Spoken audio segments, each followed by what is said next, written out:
Hello students, welcome है आपका special general entries या स्पेशल ट्रांजैक्शन पार्ट टू में। और जैसा कि आप लोगों को पता है, पार्ट वन हम लोग डील कर चुके हैं और उसमें तीन कंसेप्ट हम लोग ऑलरेडी देख चुके हैं।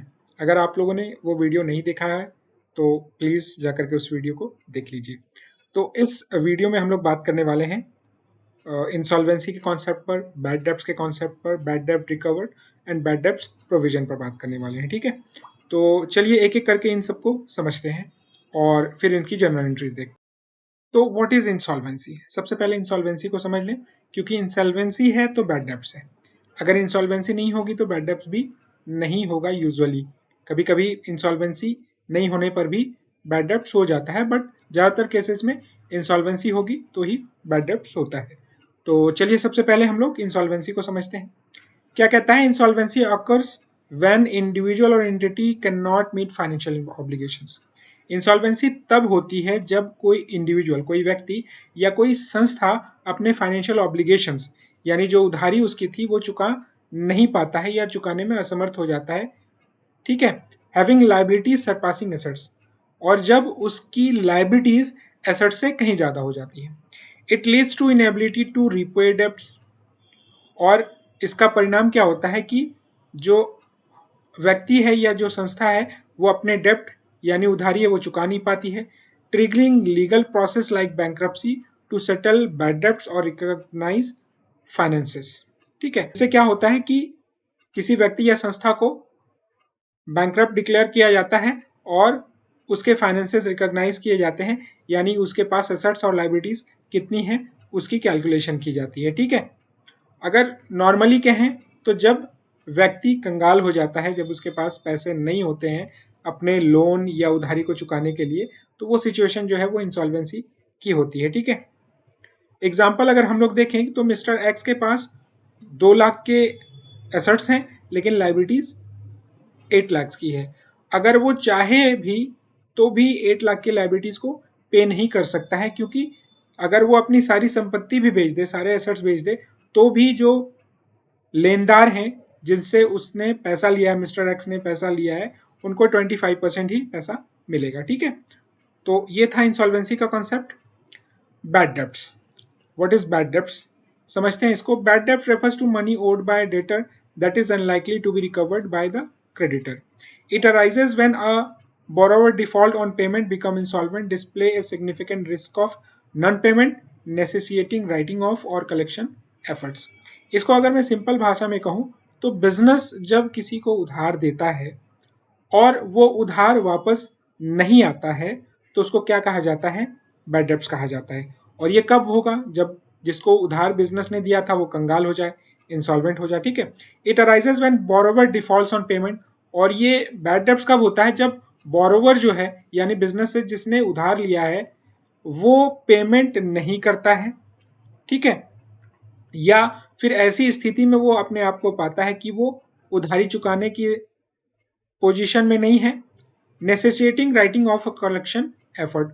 और इससे क्या होता है कि जो बिजनेस है उसको या तो उस उधारी को बंद कर देना होता है या तो वो कोशिश करता है कि जो पैसे उधारी के हैं वो बिजनेस को मिल जाए।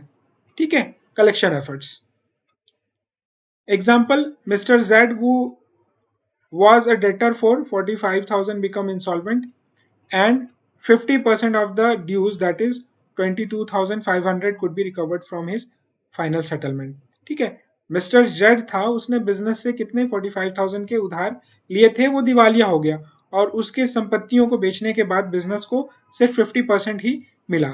तो जो बचा हुआ 50% है यानी 22,500 तो मिल गया, लेकिन जो 22,500 नहीं मिल पाया वो क्या हो गया? बिजनेस के लिए बैड डेब्ट्स हो। अब इसकी जर्नल एंट्री हम लोग देख लेते हैं। क्या कहता है कि mister Shareen who owes 80,000 to the business become insolvent, only 30% could be recovered from him. Mister Shareen जो था जिसने बिजनेस से 80,000 रुपए के उधार लिए थे वो क्या हो गया? दिवालिया हो गया और उसके पास से सिर्फ 30% की रिकवरी हो पाई। तो यहाँ पर देखते हैं कि अकाउंट कौन कौन से इन्वॉल्व है। बैड डेब्ट्स पहले इन्वॉल्व हो जाएगा। अभी मैंने बताया आपको कि बैड डेब्ट्स वो पैसा जो वो उधारी जो लौट करके नहीं आई। ठीक है, कैश 30% तो मिले है ना, तो कैश वहां पर इन्वॉल्व हो जाएगा। मिस्टर शरीन का खाता इन्वॉल्व हो जाएगा। Bad debts nominal account, cash real account, mister Shareen personal account. Journal entry करते हैं और उसके एक्सप्लेनेशन को देख लेते हैं। देखिए, bad debts account debit nominal account है। नॉमिनल में मैं इसको एक्सपेंसेस कहता हूं, क्योंकि बिजनेस आप चलाते हैं तो ऐसा होता है कि कभी कभी आप उधारी देते हैं तो वो वापस लौट करके नहीं आता है, तो ये एक तरीके का खर्च ही है बिजनेस का। आप बिजनेस चलाएंगे, उधारी देंगे, तो ऐसा कभी भी नहीं होगा कि आपने जितना पैसा उधार दिया सारा वापस आ जाए। तो बैड डेब्ट्स क्या हो गया, एक तरीके से बिजनेस चलाने का एक खर्च हो गया। तो खर्च को क्या किया जाता है, डेबिट किया जाता है, एक्सपेंसेस को डेबिट किया जाता है। कैश जो है वो रियल अकाउंट है, तो 30% तो आए हैं पैसे, है ना। 70% तो डूब गए, 56,000 डूब गए, बट 30% तो आए हैं, तो कैश में आए हैं। Debit what comes in real account के रूल के अकॉर्डिंग। और मिस्टर शरीन जो है उसको क्या किया गया, यहाँ पर क्रेडिट किया गया है, जो कि डेटर था।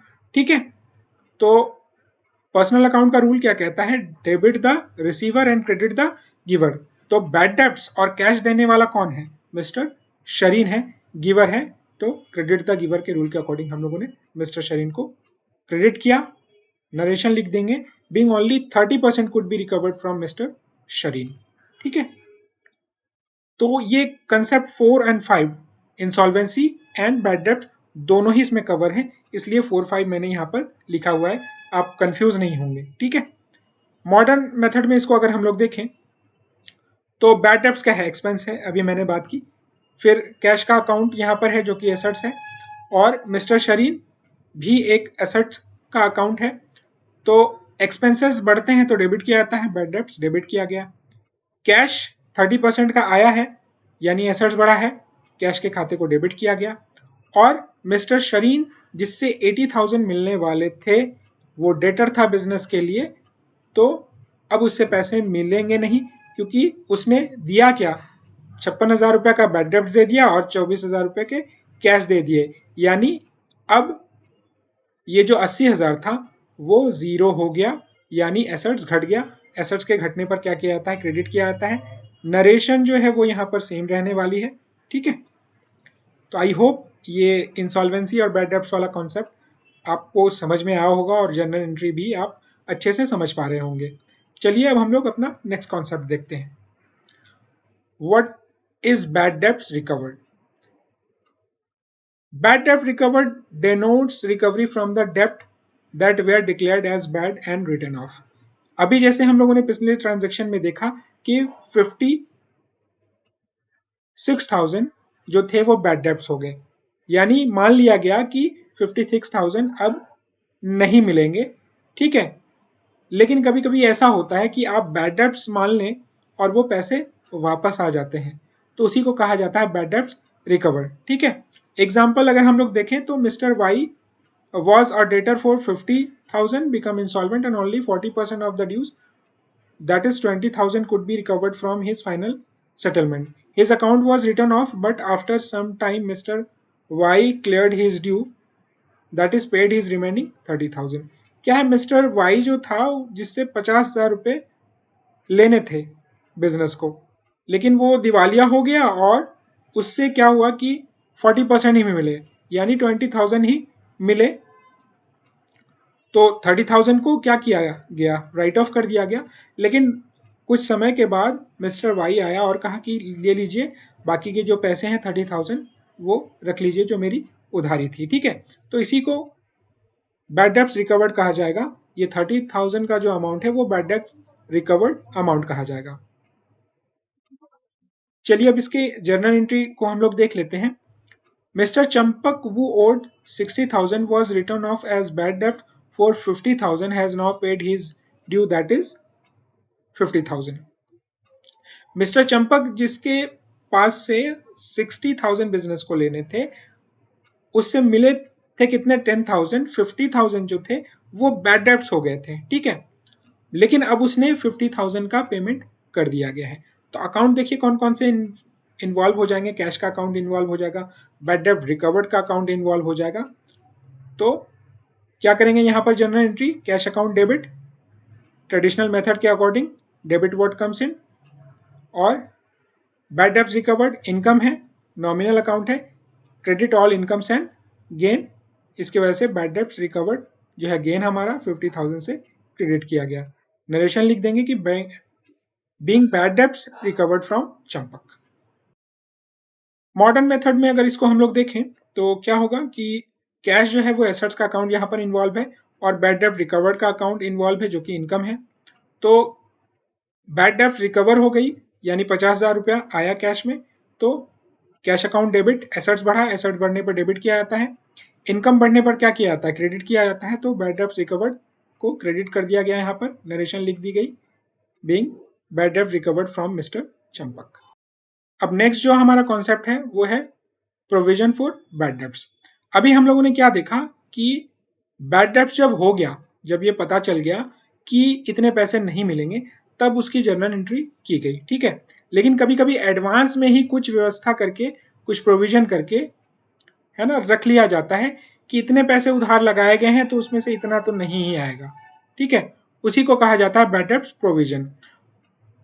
इसका कंसेप्ट समझ लेते हैं कि provision for bad debts represent an estimated amount set aside by business as allowance for potential future losses from unpaid debts, है ना।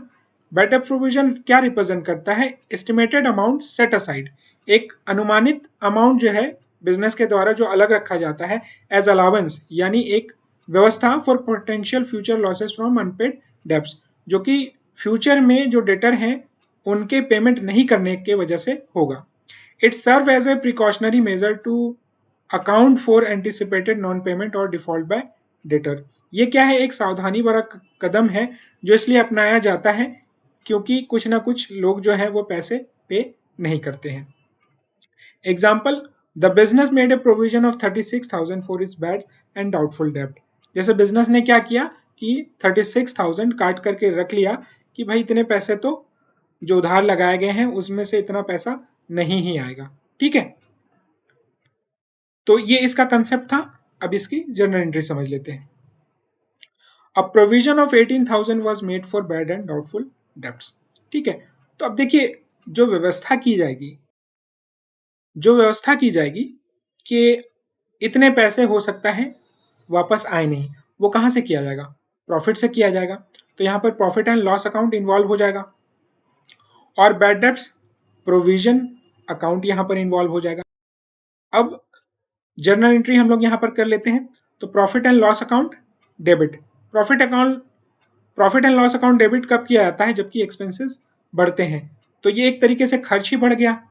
18,000 प्रॉफिट में से निकाल करके रखने पड़े कि इतने पैसे हो सकता है जो उधारी गई है वो वापस ही नहीं आए, इसके लिए। तो एक तरीके का बिजनेस चलाने का ही खर्च हो गया, तो नॉमिनल अकाउंट हो गया। खर्च को क्या किया जाता है ट्रेडिशनल मेथड में, डेबिट किया जाता है, इसलिए प्रॉफिट एंड लॉस अकाउंट को डेबिट कर दिया गया to bad debts provision account.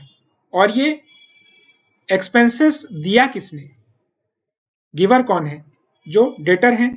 Again representative personal account है, कुछ व्यक्ति ही होंगे जो ये पैसे नहीं देंगे, तो क्रेडिट द गिवर के अकॉर्डिंग हम लोगों ने इसको क्रेडिट कर दिया बैड डेब्ट्स प्रोविजन को, ठीक है। नरेशन लिख देंगे, being provision of 18,000 was made for bad and doubtful debts। तो ये ट्रेडिशनल मेथड था।